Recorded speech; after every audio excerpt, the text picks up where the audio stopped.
नमस्कार, ये आकाशवाणी है। अभी आप मोरे शोभा से समाचार सुनेंगे।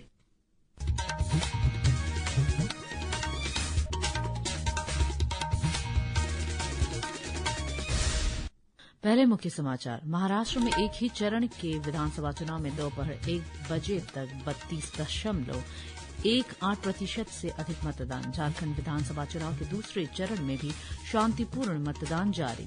दोपहर 1 बजे तक 47.92% से अधिक वोट डाले गए। प्रधानमंत्री नरेंद्र मोदी गयाना पहुंच गए हैं। वे आज शाम जॉर्ज टाउन में राष्ट्रपति डॉक्टर मोहम्मद इरफान अली से बातचीत करेंगे। 55वां भारतीय अंतर्राष्ट्रीय फिल्म महोत्सव आज गोवा में शुरू होगा। शीर्ष भारतीय खिलाड़ी पीवी सिंधु चीन के शेनझेन में चाइना मास्टर्स 2024 बैडमिंटन टूर्नामेंट के प्री क्वार्टर फाइनल में पहुंची। बिहार में महिला एशियाई हॉकी चैंपियन ट्रॉफी के फाइनल में आज शाम भारत का मुकाबला चीन से होगा। अब समाचार विस्तार से। महाराष्ट्र विधानसभा चुनाव में एक ही चरण में और झारखंड में दूसरे चरण के चुनाव में कड़ी सुरक्षा के बीच मतदान जारी है। महाराष्ट्र में विधानसभा की सभी 288 सीटों के लिए सुबह 7 बजे से शुरू हुआ मतदान शाम 6 बजे तक चलेगा। निर्वाचन आयोग के अनुसार दिन में 1 बजे तक 32.18% से अधिक मतदान हुआ। इस बार कुल 4,136 उम्मीदवार मैदान में हैं, जिनमें 2,086 निर्दलीय उम्मीदवार शामिल हैं। झारखंड में 12 जिलों के 38 निर्वाचन क्षेत्रों में मतदान हो रहा है। सुबह 7 बजे शुरू हुआ मतदान शाम 5 बजे तक चलेगा, जबकि नक्सल प्रभावित 31 बूथों में सुरक्षा कारणों से मतदान शाम 4 बजे समाप्त हो जाएगा। चुनाव आयोग के अनुसार दिन में 1 बजे तक 47.92% से अधिक मतदान हुआ। 4 राज्य की 15 विधानसभा सीटों और 1 लोकसभा सीट पर उपचुनाव के लिए भी मतदान हो रहा है। इनसे उत्तर प्रदेश की 9, पंजाब की 4, केरल और उत्तराखंड की 1-1 सीट के साथ महाराष्ट्र की नांदेड़ संसदीय सीट शामिल है। मतों की गिनती 23 नवंबर को होगी। कानपुर सिटी की सीसामाऊ विधानसभा सीट पर मतदाताओं को वोट डालने से रोकने और उनकी जांच से संबंधित दिशा निर्देशों का उल्लंघन करने वाले पुलिसकर्मी को चुनाव आयोग के आदेश के बाद बर्खास्त कर दिया गया है। जिन अन्य जिलों में आज उपचुनाव कराए जा रहे हैं, वहां भी कार्रवाई की जा रही है। मुख्य निर्वाचन आयुक्त राजीव कुमार ने स्वतंत्र, निष्पक्ष और निर्बाध चुनाव प्रक्रिया सुनिश्चित करने के लिए चुनाव अधिकारियों को निर्देश दिए हैं। पंजाब के 4 विधानसभा क्षेत्रों में उपचुनाव के लिए मतदान सुचारू रूप से जारी है। पंजाब मुख्य निर्वाचन कार्यालय के अनुसार दोपहर 1 बजे तक 36.46% मतदान दर्ज किया गया। और जानकारी के लिए बात करते हैं हमारे संवाददाता राजेश बाली से। प्रधानमंत्री नरेंद्र मोदी आज शाम जॉर्ज टाउन में गुयाना के राष्ट्रपति डॉक्टर मोहम्मद इरफान अली से वार्ता करेंगे। वार्ता के बाद कई समझौतों पर हस्ताक्षर होने की उम्मीदवार है।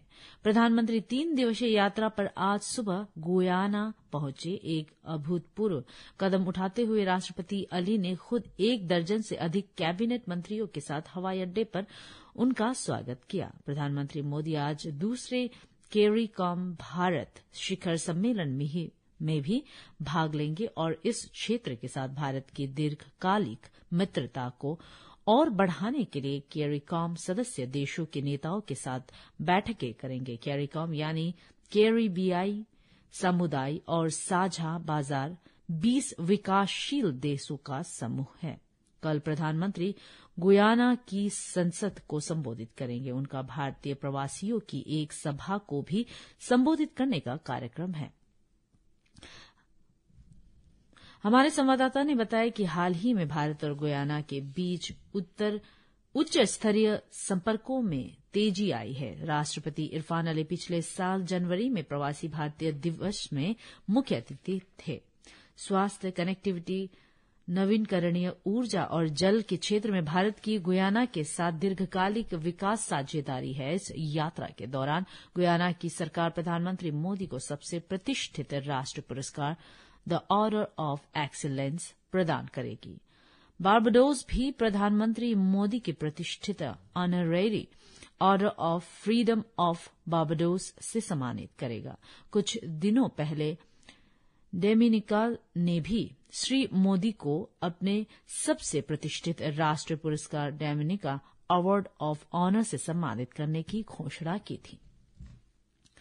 भारत ने विकासशील देशों की वित्तीय आवश्यकताओं के अनुकूलन से संबंधित वचनबद्धताओं को पूरा करने के लिए विकसित देशों का आह्वान किया है। अजरबैजान के बाकू में संयुक्त राष्ट्र जलवायु परिवर्तन शिखर सम्मेलन के लिए कप 29 के दौरान उच्च स्तरीय मंत्री स्तरीय संवाद जलवायु परिवर्तन अनुकूलन के लिए एक वक्तव्य में भारत ने कहा कि विकसित देशों द्वारा उत्सर्जित कार्बन के कारण विकासशील देश जलवायु परिवर्तन के प्रभाव से बुरी तरह प्रभावित हो रहे हैं। इससे विकासशील देशों के लोगों का जीवन और उनकी आजीविका खतरे में है। वित्तीय संसाधनों के महत्वाकांक्षी प्रवाह की तत्काल आवश्यकता का उल्लेख करते हुए भारत ने कहा कि नया सामूहिक प्रमाणित लक्ष्य NCQG को धीमी अदायगी प्रक्रिया, बदलती आवश्यकताओं को अनुकूल बनाने के लचीलेपन की कमी और कड़े पात्रता मानदंड के साथ जटिल अनुमोदन प्रक्रियाओं को निपटाने की आवश्यकता है। इस तरह की प्रक्रिया जलवायु वित्त हासिल करने में बाधा बनती है। भारत अंतर्राष्ट्रीय फिल्म महोत्सव आज से गोवा में शुरू हो रहा है। समारोह की शुरुआत doctor Shyama Prasad Mukherjee indoor stadium में शाम 5 बजे होगी, जिसमें बड़ी संख्या में कलाकार मौजूद रहेंगे। हमारे संवाददाता ने बताया कि कार्यक्रम को लेकर पूर्वाभ्यास जारी है। इसमें शानदार प्रदर्शन के साथ देश की समृद्ध संस्कृति को दर्शाया जाएगा। उद्घाटन समारोह में मूक फिल्मों से लेकर आधुनिक फिल्मों तक भारतीय सिनेमा की यात्रा पर प्रकाश डाला जाएगा। बैडमिंटन में भारत के खिलाड़ी पीवी सिंधु और मालविका बंसोद ने आज चीन के शेनझेन में चाइना मास्टर्स 2024 टूर्नामेंट में जीत के साथ अपने अभियान की शुरुआत की। सिंधु ने महिला सिंगल्स के पहले दौर में मलेशिया की बुसानन ओंगबांग रुंगफांग को 21-17, 21-19 से हराया। सिंधु की मलेशिया खिलाड़ी के खिलाफ यह 20वीं जीत है। दोनों के बीच अब तक आमने सामने के 21 मुकाबले हुए हैं। दूसरी ओर मालविका ने पहला राउंड में हार के बावजूद डेनमार्क की लाइन होजमार्क जैर्सफोल्ड को 20-22, 23-21, 21-16 से हराया। भारतीय खिलाड़ी लक्ष्य सेन आज पुरुष सिंगल के पहले दौर में 7वीं वरीयता प्राप्त मलेशिया के ली जी जिया से मुकाबला करेंगे। वहीं महिला एकल के पहले दौर में भारत की मालविका बंसोड का मुकाबला डेनमार्क की लाइन होजमार्क जैसफोल्ड से होगा। भारत की पुरुष जोड़ी चिराग शेट्टी और सात्विक साईराज रंकीरेड्डी भी आज चाइना मास्टर्स में मुकाबला करेंगे। उनका मुकाबला ताइवान के ले झे हुई और यांग पो हुआन की जोड़ी से होगा। महिला डबल्स में भारत की ट्रिसा जॉली और उनकी जोड़ीदार गायत्री गोपीचंद आज ताइवान की जोड़ी हु लिंगफांग और झेंग यू ची से भिड़ेंगी। इससे पहले विश्व रैंकिंग में 50वें स्थान पर मौजूद भारत की अनुपमा उपाध्याय ने कल पहले दौर 15वें स्थान पर काबिज बेईवेन झांग को 21-17, 8-21 और 22-20 से हराकर अपने करियर की सबसे बड़ी जीत हासिल की।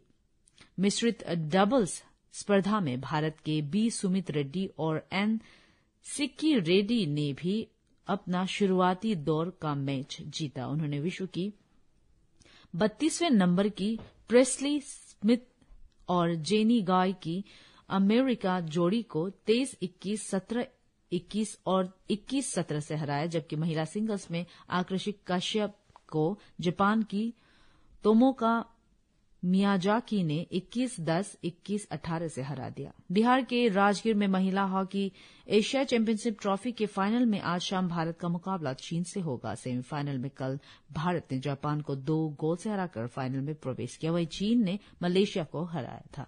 इसी के साथ समाचार बुलेटिन समाप्त हुआ। नमस्कार।